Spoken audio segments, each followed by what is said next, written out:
السلام عليكم ورحمة الله وبركاته. سو دوادا Soomaaliya kulligiin waxaan rabnaa inaan idin la wadaagno mas'alo yar oo aad iyo aad muhiim ah. waxa weeyaan anagu waxaan raacsanahay saad ogtihiin madrasada nabigeena subhanahu sallallahu alayhi wa alihi wa sallama madrasada ahlul baytka oo ku abtirsata imaam Ali rasuulka kadibna aayimadii ahlul baytka ka sii dambeeyay. laakiin su'aashu waxay tahay maadaama anagu hadda madrasada qaadanay oo raacsanahay ayna tahay madrasa islaami oo jirta maxay tahay imtiyaazaadka iyo dheeraadka ay leedahay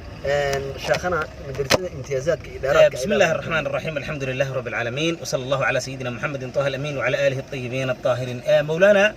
مدرسة آل بيتكم وحيلاده هي امتيازات أين المدارس تكلا أين اللهين أي لاده وحكم إذا مركز أجوه الرئيس تحرير الأفكار قفك مؤمن كائن أفكار تيس حر هذا ودات هو يؤيد الشيء أو السجع أو كلاء أوصل لهن كان تقليد سدا بجنب العقيدة وبجنب الفقه. هدي وحلا عقيدة سنها وحلا تقليد سنها ينا كأوفض اللي قبلنا اللي تعقليد سدا إنه يهي رسول الله محمد صلى الله عليه وآله وسلم مذهب كيسية من الذي استحضر هيدا أمده وكاني كدبنا إنه قتك يقول بيت كيجا يجوري كيجا دتك كأبتر سدا أي حق إذا كوه جامين هي أو إن كتاب كقرآن كالهدي إننا يجرع شيخي كان حقله دتك الله يوحنا رأسنا إمام شافعي إمام مالك إيو أبو حنيفة إيو أما مذاهبته إن بدهم حل إنه شيء يجري إنه يهين مذاهبته إسلامية أفر ما وحاجرته حديث أما آياتنا هاي مذاهبته وأفر حاجة لك كأن مذاهبته وأفر شيء كذا لا يوجد أبدا لهذه ما هي وحن مذاهبته وحلوا أساسي اختلاف أما انقلاب لغو انقلابها هي رسول الله محمد يقال كيس مذهب كودي سحذاها ودادان مدارس بين أهايين وقف ما أنت معلنا ودكسي سمايسان هيو أما دكسي قرآن أردو أفلحين هيا أو قرآن كأودي مدرسة شافعي موسى أساس المدرسة اللي هذا شافعية أحمد بن حنبل موسى أساس مدرسة اللي هذا حنبلية أبو حنيفة موسى أساس مدرسة اللي هذا حنفية مالك موسى أساس مدرسة اللي هذا مالكية لكن أرضي ذي كفر عمي فقه أي قرآن باوحي أبحيان مالكية يا حنفية يا شافعية يا وحسة أبحيان. أوكي مركا سؤال شو حيتها maxaa ku qasbahaya dadka afartan yani mahdaan mar lahayn daliil lahay afartan raac maxaa culimada kale ilaan kaligood cilmigi inay aqoon waa la isku waafaqsan yahay maxaa iyaga ku qasbahaya dadka yani mise waa iska soo gaar uun dadku aabahay baan ka maqlay hooyadii baan ka maqlay uun bay sheekadu taagan tahay sheekhana waxa ku qasbahaya hal arrin bay ahayd halka arrinna waxay ahayd la dagaalan لولا دقالما هي مدارستي رسول الله محمد صلى الله عليه وآله وسلم يا آل كيسي لكن أمدا أنت بدن ما أين فهم سنين لكن يعني هذه أي تاريخ يكون نقدان ويفهمها يعني وحد لا هي ومدارستي اللي جرب سمية مدي رسولك أو دردار مي صح أحسنت شيخ ومدى أيضا أوي سلوجو أفجوا مدارس سلوجو أفجوا النبي صلى الله عليه وآله وسلم وحيوري مركي وكسر لابتي مقالة اللي هذا مكة هلك حج الوداعها مدينة ونسوق جاردن صحابة انتو كل مية يا وحول أنا وحلا إيجابا إنه رب رسول كيسي وإيسو در ملك الموت كبعدنا أن أجيبه أن الدنيا ذا كتبه أنا وحن إذا كتجها يا لبع العلوس كتاب كإلهي يعترض إذا إذا كتجها يا بور صحيح مسلم كترمذي شيخ الحتى وهابية وشيخ السلفية اللي يقان ألباني وحوله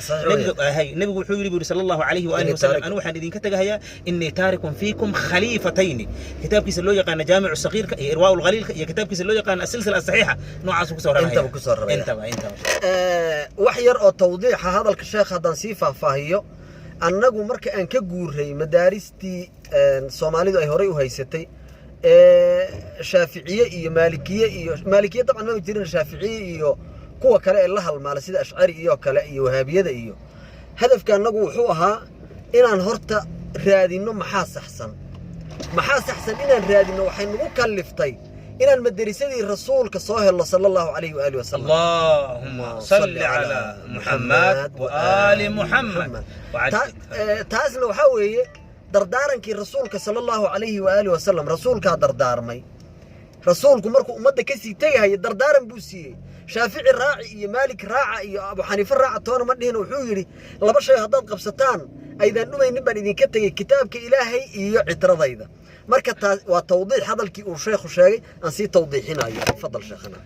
jazakallahu khayran mawlana annagu umada Soomaaliyeed waxaan u haynaa xal aad u fara badan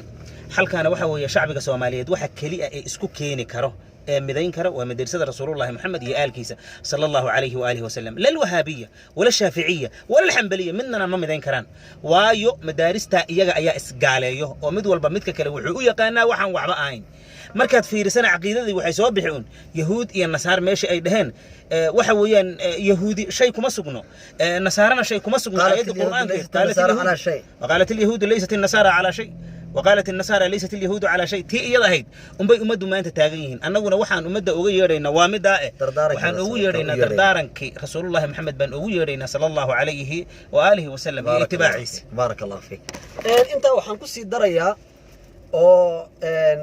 aan ku sii taayidinaya hadalka sheekha sideedaba diintan islaamka ruuxa loo soo dhiibay ee faafiyay nabi maxamed sallallahu alayhi wa alihi wasallam umalayn mahayo inuu qofna uu ka shikinayo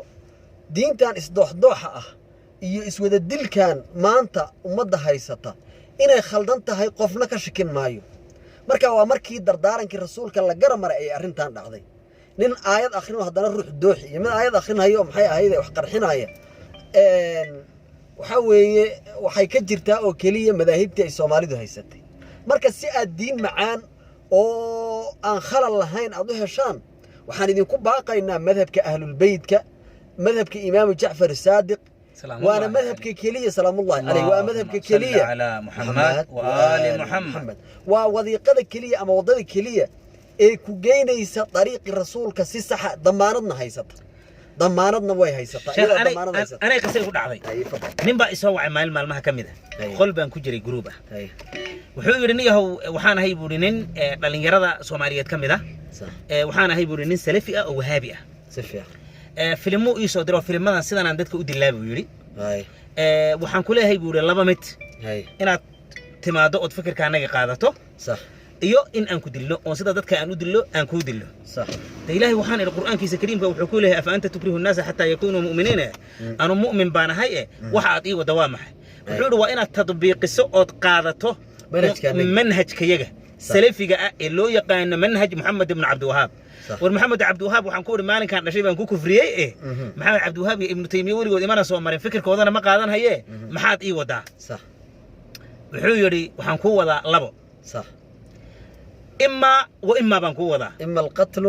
القتل وإما أن تأخذ هذا المذهب إن المذهب كان المذهب كان سوق راعده صح وأقول فريو مذهب كمان ديدي سفيع مالين دنبان ودوان هذا قول اسكو أرجني نينكو أنتو بسلاذي مسكح لي أي سيده هو رسول أنتو أفكارتي وح بدن أو وح كم ذا هكسو نقضي أو ولا لو هذا المسألة ذن كويدي كورهم ولا لو هذا هدان كويدي ربري بو هذا نمرين ولا لو كل أي هذا هلك أنكو أركن صح هذا وحوي ومضو دق وحما قبتئه قفكم مركز الله الله يسينات سوى ناكسن معان سيد رسول الله محمد صلى الله عليه وآله وسلم دتك وحو شيء جري أولها قل هذه سبيلي أدعو إلى الله على بصيرة أنا ومن اتبعني صحيح يا رسول صلى الله عليه وآله وسلم قفكم هدو يروان جعلها إنه مر آيات القرآن كيد إلهي يري قل إن كنتم تحبون الله فاتبعوني نبي إن مهلك معهين مد واحد مد وح بهلاجو مد وحلاجو مد بمطورة مننا موسى نهين رحيم بوها أو رؤوف بوها ومدو أن حريسا هي وحي إن نبه هي النبي إن إلى لجري صلى الله عليه وآله وسلم لقد جاءكم رسول من أنفسكم عزيز عليه ما عنتم حريص عليكم بالمؤمنين رؤوف الرحيم بوها ما هي النبي إن معناها واحد له أو واحد قتليه أو واحد بابا موسى نهين رحيم بوها صفات رسول الله محمد صلى الله عليه وآله وسلم وإسكالها يا لقت يدتك وحين سوقاتين وذادو yihiin aan garanaynin afkaar ay u fadwoodeen ayay diin moodeen ummadii ay daba galeen marka shacbigeena inaan badbaadino waajib ay naga saaran barakallahu fiik jazakallahu khayr shukran waad mahadsantihiin dhamaantiin